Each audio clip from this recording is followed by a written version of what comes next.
So well, in this video we are going to discuss about the mathematical topic. It's a differentiation. ये जो topic है वो आपको बहुत यूज़फुल होगा फिज़िक्स को समझने के लिए। तो सबसे पहले हम नाम पर चर्चा करते हैं कि डिफरेंशिएशन का मतलब क्या होता है। डिफरेंशिएशन का जो वर्ड है ये ड्राइव हुआ है डिफरेंस से।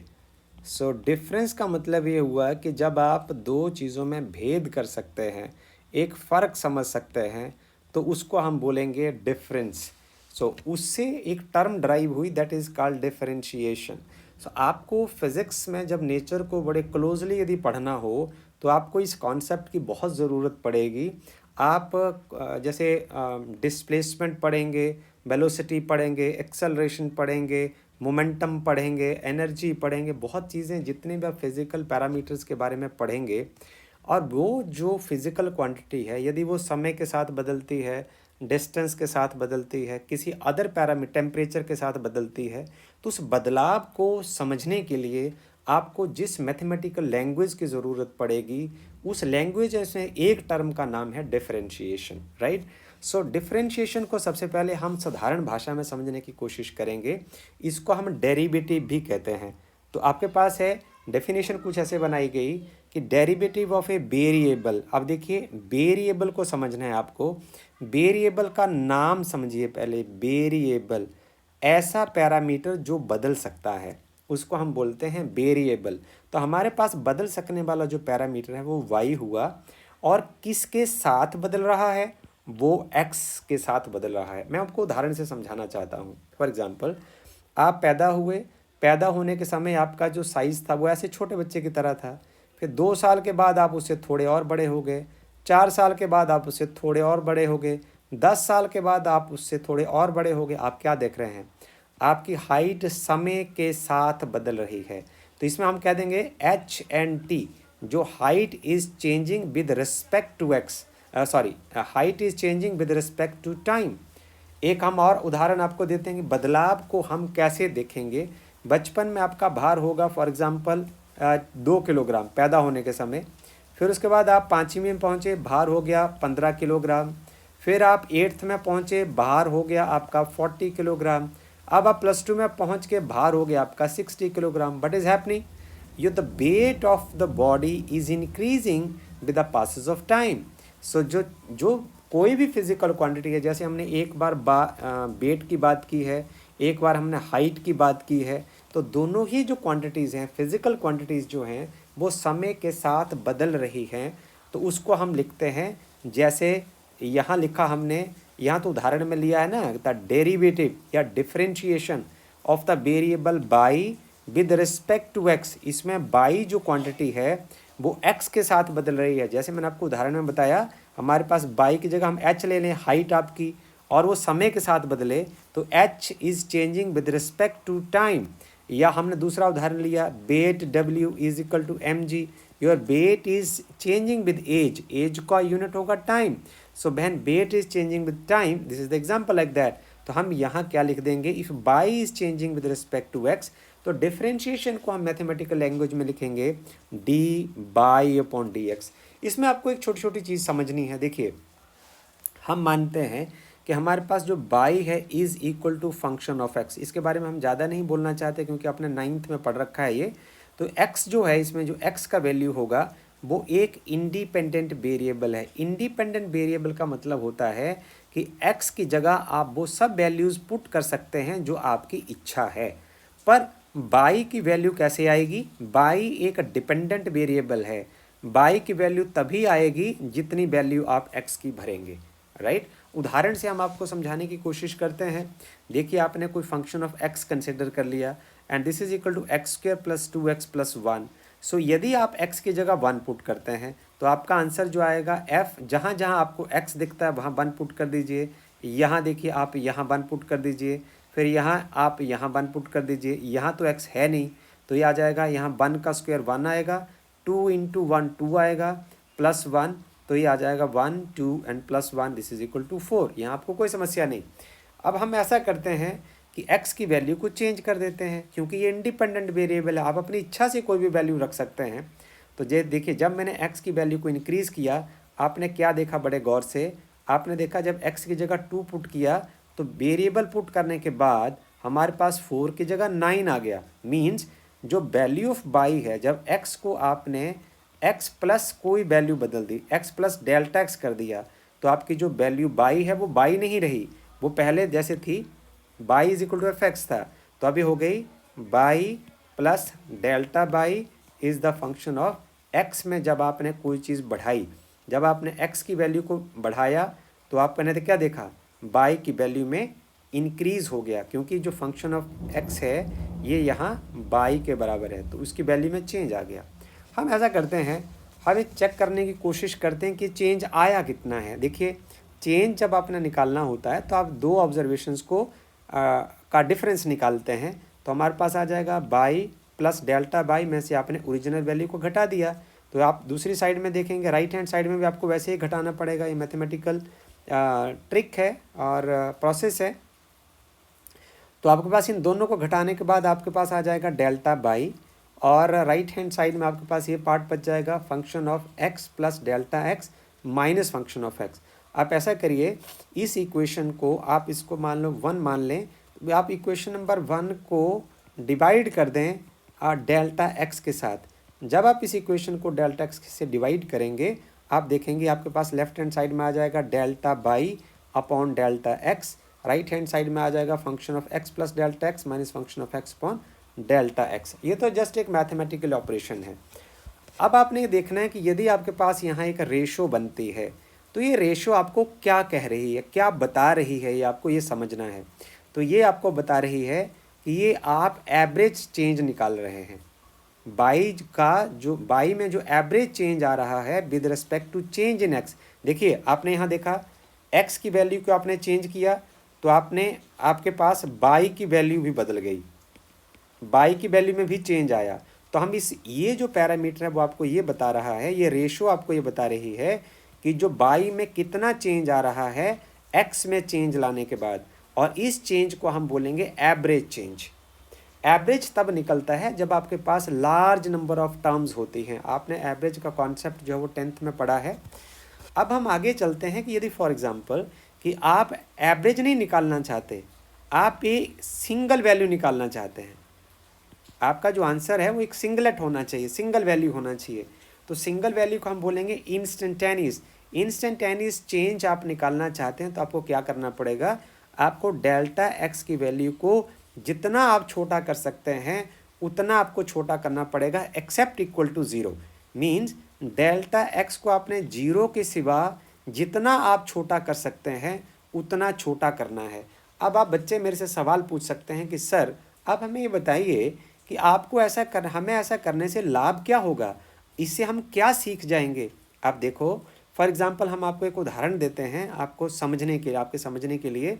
आप अपने घर में ऐसे आपके घर की बिल्डिंग है और आप इस बिल्डिंग के ऊपर यहाँ खड़े हैं, ओके। आपके सामने एक रोड है और एक रोड के ऊपर ऐसे एक कार चल रही है, ऐसे ऐसे करके, ओके।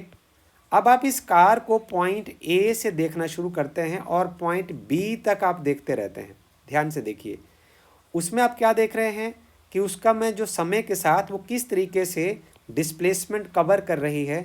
तो ऐसे ही आप हजारों लाखों करोड़ों रीडिंग ले सकते हैं। पर एक बात और है, एक हम और उदाहरण आपको देते हैं कि आप फॉर एग्जांपल अपने घर में हैं, ये रहा आपका घर और ये रही घर की खिड़की, ओके। खिड़की बंद है और ये इसमें छोटा सा छेद है। अब ऐसा हुआ कि गांव में शोर मच जाता है कि कोई यहाँ से चोर भाग कर गया है और किसी ने देखा। अब यदि आप लेंटर के ऊपर होते तो ए से लेके बी पॉइंट तक आप उसको देख सकते थे, पर आप अपने बंद कमरे में हैं जिसमें एक छोटा सा छेद है, उसमें से आपको ये जो चोर जाता हुआ है ना वो सिर्फ 1 सेकंड के बड़े छोटे से हिस्से में दिखाई देता है, क्योंकि ना तो आपको इसको वो इससे पीछे दिखेगा ना आपको इससे आगे दिखेगा। तो इसमें आप उसको, जैसे आप पुरानी रीडिंग में आप उसको जो कार को लगातार बार बार हजारों करोड़ों बार उसको देख सकते थे 2 पॉइंट्स के बीच में, पर यहाँ आप चोर की कार को जाते हुए सिर्फ एक झलक में देख सकते हैं, ओके। तो उसमें जो समय होगा, जो समय की वैल्यू होगी वो लगभग नियरली इक्वल टू 0 होगी। तो डेल्टा टी इसमें 0 नहीं होगा क्योंकि आपने देखा तो है, पर बहुत कम समय के लिए देखा है।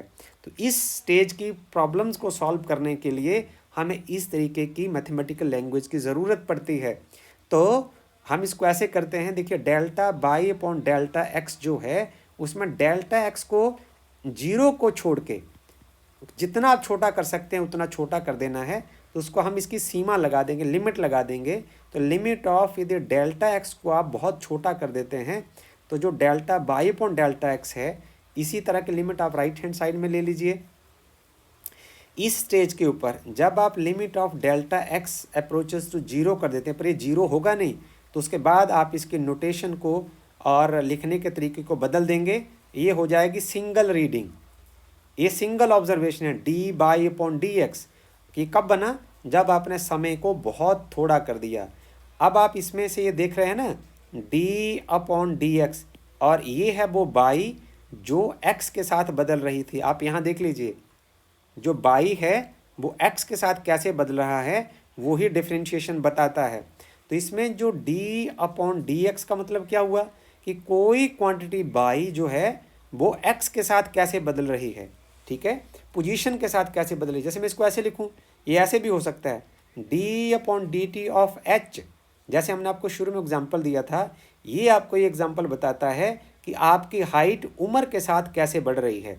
एक और उदाहरण दिया था D upon d T of your weight, आपका जो वेट है वो समय के साथ कैसे बदल रहा है। तो डी अपॉन डी टी आपको क्या सूचना देता है कि कोई भी फिजिकल क्वांटिटी समय के साथ कैसे बदल रही है। डी अपॉन डी एक्स आपको क्या सूचना देता है कि कोई क्वांटिटी जो है वो पोजीशन के साथ कैसे बदल रही है या एक्स के साथ कैसे बदल रही है। उम्मीद करता हूँ कि आपको ये जो टेक्स्ट अभी समझ आया है। इसके साथ हम इसका फिजिकल मीनिंग प्रैक्टिकली ये नेचर में आपको क्या सूचना देता है वहाँ लेके चलते हैं। हमने क्या किया कि एक वाई और एक्स के बीच में हमने एक ग्राफ ड्रॉ कर दिया। ग्राफ आप ड्रॉ करना चाहते हैं, जानते हैं ये जो एक्सिस है ये बाई एक्सिस है, this axis is by and this axis is x axis, right. हमारे पास जो क्वांटिटी है बाई जो है वो एक्स के साथ चेंज हो रही है, और उसका जो चेंज होने का पैटर्न है वो आपके सामने यहाँ दिख रहा है कि बाई जो है वो एक्स के साथ एक्स की वैल्यू बढ़ाने के साथ कुछ इस तरीके से बदल रही है। इस पूरे कर्व के ऊपर हम 2 पॉइंट लेते हैं। आपने 10th में ग्राफ बनाना सीखा है, 2 वेरिएबल्स के बीच में ग्राफ बन रहा है जिसमें जो एक्स है वो इंडिपेंडेंट वेरिएबल होगा और जो बाई एक्सिस का वेरिएबल होगा वो डिपेंडेंट वेरिएबल होगा। इसकी हम बात कर चुके हैं। आपका जो ग्राफ बनता है वो थोड़ा सा कर्व की फॉर्म में है, और कर्व आपको ये बता रहा है। इस कर्व के ऊपर आप 2 पॉइंट ले लीजिए, ये पॉइंट ए हो गया और ये पॉइंट बी हो गया। तो ए पॉइंट में जो एक्स कोऑर्डिनेट है that is perpendicular distance from by axis, उसकी वैल्यू जो है वो एक्स है, राइट। इसको हमने यहाँ लिख दिया, इसका एड्रेस हो गया इस पॉइंट का। और जो ये दूसरा कोऑर्डिनेट इसका बाई है, this is the perpendicular distance from x axis that is this point. तो इस पॉइंट पर पहुंचने के लिए इस पॉइंट का एड्रेस क्या हो गया, ए पॉइंट का जो एड्रेस हो गया एक्स कॉमा बाई। इसी तरीके से आप बी पॉइंट का एड्रेस ढूंढिए। तो आप ये देखिए एक्स में यदि आप थोड़ा सा डेल्टा एक्स जोड़ देते हैं तो आप इस पॉइंट पर पहुंच जाते हैं। तो ये जो डिस्टेंस हो गया वो हो गया एक्स प्लस डेल्टा एक्स, ये हो गया। और जो एक्स कोऑर्डिनेट होता है वो होता है perpendicular distance from by axis. By axis से परपेंडिकुलर डिस्टेंस कितना है। और बी पॉइंट को यदि आपने ढूंढना है तो ये वाला जो डिस्टेंस है वो है बाई प्लस डेल्टा बाई, और ये जो डिस्टेंस है वो है परपेंडिकुलर डिस्टेंस। ये देखिए perpendicular distance from x axis. तो इस पॉइंट का जो एड्रेस हुआ वो हुआ x plus delta x and by plus delta by, right. अब आप जानते हैं कि आपने ट्रिग्नोमेट्री को पढ़ा है, तो यहाँ से यदि हम एंगल निकालते हैं in triangle A B C में यदि हम बात करते हैं तो हम ये देखें कि ये वाला पार्ट जो है वो डेल्टा एक्स है जैसे डायग्राम में बताया है, और ये जो साइड है ये डेल्टा बाई है जैसे बी सी एक्स जो साइड है उससे बताया गया है।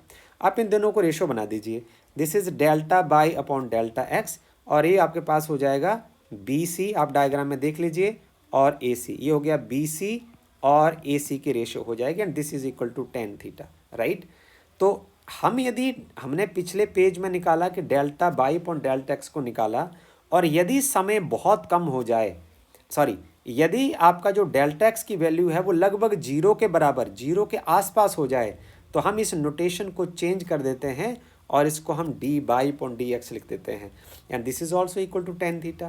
सो this means that tan theta क्या बताता है, यदि आप देखो मैथमेटिक्स पढ़ने के कितने मज़े हैं और ये कितनी सुंदर जानकारियाँ देता है। टेन थीटा आपको ये बताता है कि ये जो वैल्यू है बाई जो है वो अलग अलग पॉइंट्स के ऊपर एक्स के साथ कैसे बदल रहा है। आप बोलेंगे सर बात तो आपने कह दी पर हमें कुछ समझ नहीं आई। चलो हम इसको बताने की कोशिश करते हैं कि आपको समझना कैसा है, कैसे है। ये मैथमेटिकल लैंग्वेज है, वैसे ही है जैसे संस्कृत होती है, हिंदी होती है, पंजाबी होती है, सब अलग भाषाएं होती हैं, फ्रेंच होती है, जर्मन होती है, चाइनीज़ होती है। अब देखें, अब इसको समझने की कोशिश करिए। देखिए हमने क्या किया, जब हमने डेल्टा एक्स को जीरो के नज़दीक लेके आ गए तो कैसा होने वाला है, प्रैक्टिकली देखिए कि होगा कैसे। आपने देखा कि ये पॉइंट जो है इसके कोऑर्डिनेट हैं एक्स एंड वाई, और इस कोऑर्डिनेट इसके कोऑर्डिनेट है, इसका एड्रेस क्या है, वो x plus delta x and y plus delta y. यदि आपको डेल्टा एक्स को घटाना है, डेल्टा एक्स अभी कितना दूर है, यहाँ से यहाँ तक की दूरी है। यदि मैं डेल्टा एक्स को बहुत छोटा कर देता हूँ, मैं पहले क्या करता हूँ, यहाँ ले आता हूँ। देखिए यहाँ ले आऊँगा तो आपकी जो ट्रायंगल है, जो राइट एंगल ट्रायंगल, वो छोटी हो जाएगी पर थीटा उतना ही रहेगा। फिर मैंने क्या किया, अगले स्टेप में मैं इसको यहाँ ले आता हूँ तो आपकी जो राइट एंगल ट्रायंगल और छोटी हो गई पर थीटा को कोई फर्क नहीं पड़ा। फिर मैं इसको और नज़दीक ले आता हूँ तो राइट ट्रायंगल और छोटी हो गई पर थीटा को कोई फर्क नहीं पड़ा। आप इसको इतना नज़दीक ले आते हैं कि आप इस पॉइंट के बिल्कुल पास में अगली रीडिंग पर ले आते हैं, अगले पॉइंट पर ले आते हैं। तो आप क्या कहेंगे, आप यहाँ कह नहीं सकते कि डेल्टा एक्स जी जो जीरो हो गया, क्योंकि यदि जीरो हो गया तब तो इसी पॉइंट पर आ जाएगा, तो राइट एंगल ट्रायंगल बन नहीं सकती, टेन थीटा निकल नहीं सकता। तो जब डेल्टा एक्स जीरो नहीं है पर लगभग जीरो के पास है या लगभग जीरो को अप्रोच कर रहा है, तो उस स्टेज के ऊपर ए और बी पॉइंट के ऊपर कितना फर्क रह जाएगा, ए और बी लगभग एक ही जगह आ जाएंगे, और उस समय की वैल्यू को हम क्या बोलेंगे, लार्ज नंबर ऑफ वैल्यूज नहीं रही, फिर सिंपल आपके पास एक वैल्यू रह गई, सिंगल वैल्यू। अनलेस यदि आप इतना डेल्टा एक्स लेते हैं तो क्या होगा, ये देखिए वाला कितनी बारी वैल्यूज आपको इस लाइन पर दिख रही हैं। ओके, जब आप बी को नज़दीक लाते लाते और नज़दीक लाते लाते ए पॉइंट के ऊपर ले आएंगे तो ए और बी जो है वो लगभग एक हो जाएंगे और आपके पास सिंगल वैल्यू रह जाएगी। This is the meaning of differentiation. तो जब आप किसी क्वेश्चन में किसी पैरामीटर का आप डिफरेंशियल निकालते हो तो वो एक से दूसरे पॉइंट तक कितना डिफरेंस आ रहा है उसकी सूचना आपको देता है। ये आपको समझना भी है, फिजिकल मीनिंग भी समझना है कि हर एक पॉइंट के बाद आप में कितना बदलाव आ रहा है। जैसे मैं आपको उदाहरण से समझाता हूँ, हमने आपको बताया था कि एच जो है वो आपकी हाइट है और वो आपकी उम्र के साथ बढ़ रही है। हम यदि कहें d h upon d t और इसको ऐसा कहें limit of delta T approaches to zero, यहाँ हम लिखेंगे delta h upon delta t. इस उदाहरण से हम आपको समझाते हैं। हमने आपकी हाइट देखी यहाँ जैसे 8:26 के ऊपर, ठीक है, उसको मापा हमने। फिर हमने क्या किया, दोबारा आपकी हाइट देखी 8:26 और 1 सेकंड के ऊपर दोबारा फिर से देख ली। अब आप बोलेंगे सर बार बार हाइट देखने से कोई हाइट की में कितना फ़र्क पड़ जाएगा, पर नहीं। आज यदि आप जितने लंबे दिखाई दे रहे हैं वो सेकंड दर सेकंड बदलाव आने की वजह से ही दिखाई दिए हैं। हालांकि आप इसके ऊपर ध्यान नहीं देते, पर मैथमेटिकल लैंग्वेज जो है उसके ऊपर ध्यान देती है। इसका यही मतलब है कि जब आप डिनोमिनेटर के पैरामीटर को बहुत छोटा कर देते हैं तो उस बदलाव को नोट करने के लिए हम डिफरेंशिएशन का सहारा लेते हैं। हम चलते हैं आगे। हम यहाँ लिखते हैं कि हमने आपको बताया भी कि जो delta y upon delta x है इसको आप D by upon D x लिख सकते हैं, क्योंकि दोनों एक ही बात है। जब आपके पास जो डेल्टा एक्स अप्रोचेस तो जीरो कर जाएगा, आप यहाँ से निकालिए डेल्टा बाई जो है वो आएगा D by upon D x into delta x. अब हमने इसके ऊपर कुछ डिस्कशन करनी है जो आपको मोशन इन स्ट्रेट लाइन वाले चैप्टर में स्पेशली बहुत ही काम आने वाली है, और उसके बाद भी आगे फर्दर फिजिक्स पढ़ेंगे तो आपको मज़ेदार लगेगा। देखिए इसमें आप ऐसा करिए, यहाँ डेल्टा एक्स शुरू में इधर है, फिर आप क्रॉस मल्टीप्लाई करके इसको यहाँ ले जाते हैं। तो हम सबसे पहले करते हैं कि हमारे पास है तो डेल्टा बाई का वैल्यू क्या आ गया, ये आपके पास आ जाएगा क्रॉस मल्टीप्लिकेशन के बाद D by upon D x into delta x. For example जैसे आपके सामने यहाँ जो ग्राफ बना है इसको आप यहाँ देखिए, आप देख रहे हो कि जैसे आप x की वैल्यू को बढ़ा रहे हो तो y की वैल्यू जो है वो बढ़ती चली जा रही है अलोंग बाई एक्सिस। ये देखिए y जो है वो लगातार बढ़ता चला जा रहा है। यदि डेल्टा बाई इंक्रीज होता है और डेल्टा एक्स भी इंक्रीज होता है तो आपका जो टेन थीटा होगा वो पॉजिटिव होगा भाई, because tan theta is equal to d by upon D x. तो हमें कहें यदि टेन थीटा पॉजिटिव होगा तो means d by upon D x भी पॉजिटिव होगा। एक दूसरी संभावना ऐसी हो सकती है कि यदि मान लो आप एक्स को तो इंक्रीज कर रहे हैं क्योंकि ये आपके हाथ में है, इंडिपेंडेंट वैल्यू, आप इसकी कोई भी वैल्यू ले सकते हैं, कभी यहाँ रख दी, कभी यहाँ रख दी, कभी इस पॉइंट पर रख दी, कभी इस पॉइंट पर रख दी, कभी इस पॉइंट पर रख दी, कभी इस पॉइंट पर रख दी। और ऐसा करने के बाद यदि बाई की वैल्यू लगातार इस तरीके से डिक्रीज करती चली जा रही है, तो शुरू में ज़्यादा है, घट गई, घट गई, घट गई, घट गई, घट गई। यदि मान लो आपका बाई जो है वो डिक्रीज करता है, मीन्स नेगेटिव हो जाता है, और डेल्टा एक्स इंक्रीज करता है, ओके, तो D by upon D X क्या होगा, ये देखिए जरा, D by upon D x basically क्या है, delta y upon delta x है। अब यदि डेल्टा बाई नेगेटिव है और डेल्टा एक्स पॉजिटिव है तो नेगेटिव को यदि पॉजिटिव से डिवाइड करेंगे तो आंसर नेगेटिव आएगा। इसका मतलब इसको क्या बोलेंगे, D by upon D x हम टेन थीटा कह देते हैं, स्लोप बोलते हैं इसको, D by upon D x, ये नेगेटिव आएगा। अच्छा आप बोलेंगे स्लोप इसको मैथमेटिक्स में बोलते हैं तो अपनी गांव की भाषा में क्या बोलते होंगे। आप तो सोचेंगे कि हमें तो गांव की भाषा में पता होना चाहिए, तो आपने सिंपली समझना है कि स्लोप का मतलब होता है टेढ़ा कितना है, वो टेढ़ा कितना है, उसमें ढलान कितनी है। यदि मान लो कहीं कभी कहा गया कि जी स्लोप बहुत कम है, इसका मतलब है ढलान बहुत कम है, इसका मतलब है मैथमेटिकल लैंग्वेज में इसी का मतलब है टेन थीटा बहुत कम है। यदि बोलेंगे कि स्लोप बड़ा ज़्यादा है तो हम अंग्रेजी में बोलेंगे स्लोप बड़ा ज़्यादा है, तो अपने गांव की भाषा में बोलेंगे ढलान बड़ी ज़्यादा है, और मैथ की लैंग्वेज में बोलेंगे टेन थीटा की वैल्यू बहुत ज़्यादा है। हम इसको कुछ इस तरीके से समझेंगे, ओके। हमने अब आपको डिफरेंशिएशन समझाना है कि फिजिकली आप यदि जब फिजिक्स पढ़ेंगे तो आप इनको कहाँ इस्तेमाल करेंगे। देखिए आप वेलोसिटी यदि जानते होंगे, आपने पढ़ा होगा, तो उसमें यदि हम इंस्टेंटेनियस वेलोसिटी निकालते हैं, जब हम limit of delta T approaches to zero लेंगे, इसका मतलब आपके पास अब एवरेज वैल्यू नहीं होगी, लार्ज नंबर ऑफ वैल्यूज़ नहीं होंगी, आपके पास समय के साथ आप delta T approaches to zero करने के बाद आप सिंगल ऑब्जर्वेशन ले सकते हैं। तो delta S upon delta T जो एवरेज को रिप्रेजेंट करता था, जो D s upon d T है, ये एक सिंगल वैल्यू को रिप्रेजेंट करता है, ये वेलोसिटी की सिंगल वैल्यू होगी, राइट। एंड नाउ हियर यहाँ एक्सेलरेशन की बात देख लीजिए, आप चैप्टर में जाकर आप पढ़ेंगे तो इसमें delta T approaches to zero आ गया, ये acceleration delta V upon delta T है। ये वाला अकेला पार्ट जो है ये एवरेज एक्सेलरेशन को बताता है, पर यदि आप इस समय को बहुत कम कर देते हैं तो ये बनाता है सिंगल वैल्यू ऑफ एक्सेलरेशन, इसलिए हम इसको बोलते हैं इंस्टेंटेनियस वैल्यू ऑफ एक्सेलरेशन। तो यहाँ डी अपॉन डी टी को आप बाहर रहने दीजिए, आपने डी वेलोसिटी का वैल्यू निकाला, that is d s upon d t, और इसको यदि आप मल्टीप्लाई कर देंगे then it's the second derivative of the displacement, right. So these are two interesting examples. इन एग्जाम्पल से हमें फिजिकल मीनिंग का थोड़ा पता चलेगा, और जब आपको आपके सम्मानीय गुरुजी अपने इस चैप्टर में लेकर जाएंगे तो आप वहाँ अच्छी तरीके से समझेंगे।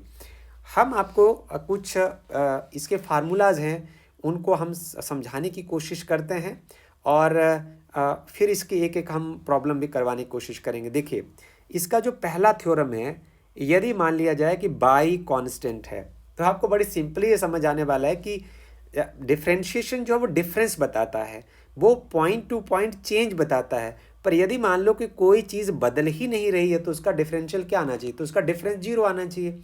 उदाहरण के लिए हम बात करते हैं, आपके घर की कोई ऊंचाई है ना, वो हाइट कोई h है, ओके। जब आप बचपन में थे, यदि कोई नया कंस्ट्रक्शन नहीं हुआ है, तब भी वो हाइट उतनी ही थी। आज आपकी हाइट तो बढ़ गई पर मकान की हाइट उतनी ही है, तो आप देख रहे हैं कि हाइट में कोई बदलाव नहीं आ रहा है। यदि स्कूल की बिल्डिंग में यदि उसकी हाइट में कोई बदलाव नहीं आ रहा है तो हम क्या बोलेंगे, डिफरेंस जीरो है जी। तो इसी तरीके से आपको मैथमेटिकल लैंग्वेज में इसी बात को ऐसे लिखना है कि जब एक बाई जो है वो कांस्टेंट हो जाएगा, इसका मतलब ना तो वो पोजीशन के साथ बदलेगा, ना वो समय के साथ बदलेगा। तो आपने समझना है कि जो D by upon D x है ये चेंज की एक वैल्यू को बताता है, और ये बता रहा है कि जो बाई है वो ना तो पोजीशन के साथ बदल रहा है ना वो समय के साथ बदल रहा है। ओके, दूसरे पार्ट पर चलते हैं। यदि मान लो बाई जो है वो x की कोई पावर n है, और n जो है वो कोई इंटीजर है, वो प्लस भी हो सकता है माइनस भी हो सकता है। हम देखें कि जो बाई है अब x के साथ कैसे बदल रहा है, और देखिए कैसे बदल रहा है, और साथ में हम और लिखते हैं कितनी तेजी से बदल रहा है। ये भी आपने समझना है, कितनी तेजी से बदल रहा है, ये जानकारी भी आपको मिलती है, राइट। सो अब देखिए इसमें क्या करते हैं हम, जो इसकी पावर है वो आगे आ जाएगी, ये पावर यहाँ आगे आ जाएगी, और यहाँ से एक सब्ट्रैक्ट हो जाएगा, पावर में से एक सब्ट्रैक्ट हो जाएगा। दोबारा फिर से आप x का डेरिवेटिव लेंगे तो dx अपॉन dx जो कैंसिल हो जाएगा, 1 रह जाएगा, आपके पास फार्मूला रह जाएगा n x की पावर n।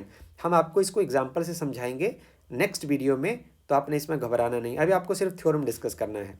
यदि बाई जो कांस्टेंट टाइम u है, तो आपको पता है कि कांस्टेंट का तो डिफरेंशियल निकलता नहीं, और u जो है वो x के साथ बदल रहा है, u is the function of x। तो इसका जो डिफरेंशियल आएगा वो क्या आएगा कि बाई जो है वो पोजीशन के साथ कैसे बदलेगा, कांस्टेंट तो बदलाव आता नहीं इसमें, तो इसको बाहर निकाल लो, फिर जितना यू एक्स के साथ बदलेगा उतना बाई एक्स के साथ बदल जाएगा। तो ये इसका मतलब हुआ कि D by upon D x is constant time, this is D U upon D x, ऐसे हो जाएगा। ओके, कभी सवाल आपका ऐसा भी हो सकता है, बाई जो है वो दो फंक्शंस का सम भी हो सकता है। यू सवाल आपका ऐसा भी तो हो सकता है ना, u प्लस माइनस v हो सकता है, जिसमें u और b दोनों ही फंक्शन ऑफ x होंगे। तो इसको सिंपल आपने मैथमेटिकल अलजेब्रा की तरह सॉल्व कर लेना है, जिसमें d by upon D x होगा कि u जितना x के साथ बदलेगा और v जितना x के साथ बदलेगा, यदि प्लस साइन होगा तो प्लस लगा देंगे, माइनस साइन होगा तो हम माइनस लगा देंगे। यदि आपका सवाल कुछ इस तरीके का होता है, ऐसे हम एक एक करके एग्जाम्पल करेंगे आपके साथ। By is the function of u and b, मतलब ये दोनों u और b जो है एक दूसरे के मल्टीपल हैं, मल्टीपल की फॉर्म में है। तो u and v are the function of x, पर x के फंक्शन होने का मतलब क्या है, यदि x की वैल्यू चेंज करें तो v भी बदलता है और u भी बदलता है, जब ये दोनों बदलेंगे तो y भी बदलता है। ओके, तो आप निकालेंगे d by upon D x, तो इसको हम कहेंगे फर्स्ट फंक्शन, इसको हम कहेंगे सेकेंड फंक्शन। तो इसका डिफरेंशियल कैसे निकलेगा, first function this is the derivative of second function plus ये second function and then derivative of first function. बस इस तरीके से हम सॉल्व कर देंगे। आपको अभी फार्मूला तो थोड़ा ऐसा लगेगा कि जी हम कैसे करेंगे, जब हम इस फार्मूले की हेल्प से आपके साथ एग्जाम्पल करेंगे तो आप इसको एंजॉय करेंगे। आपका सवाल इस तरीके का भी हो सकता है, y is equal to v upon u, so v and u and b are once again the function of x, क्योंकि जिसका फंक्शन होगा वही चेंज आप पढ़ सकते हैं, उसी को आप स्टडी कर सकते हैं। तो हम ये पढ़ेंगे यहाँ D by upon D X क्या आने वाला है, तो इसमें है first function derivative of second function minus ये यहाँ देखो प्रोडक्ट रूल में प्लस आएगा और क्वोशंट रूल में माइनस आएगा। Okay, so this is v time this is D U upon D X divided by U square. So जब practically हम इसको करेंगे आपको समझ आ जाएगा।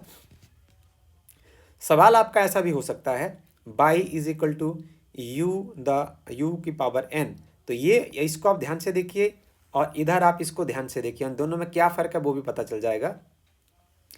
इसमें u फंक्शन ऑफ x है, इसमें जब आप D by upon D x निकालेंगे तो तरीका क्या होगा, जो पावर है वो आगे आ जाएगी और यहाँ से एक माइनस हो जाएगा। So power will come up, आगे आ जाएगी इन फ्रंट n और u का पावर n माइनस 1, यहाँ तक तो सब ठीक है, n और यहाँ पावर एक घट जाएगी। आगे होगा ये जो आप यहाँ बेस देख रहे हैं ना, बेस, इसको आप विद रिस्पेक्ट टू x फिर डेरिवेटिव करेंगे। तो यदि हम यहाँ करेंगे d upon D x of x तो ये तो कैंसिल हो जाएगा, यहाँ 1 आ जाएगा। पर यदि आप यहाँ करेंगे तो ये जो है वो D U upon D x आएगा। तो ये आपको दोबारा फिर से डेरिवेटिव इसका करना होगा। तो ये जब हम इसका एग्जाम्पल देंगे तो आपको फार्मूला भी साथ में लिखेंगे और एक एग्जाम्पल के साथ भी समझाएंगे। With this, I'm going to close the concept of differentiation, its physical meaning, and the theorems associated with the differentiation. Thank you very much.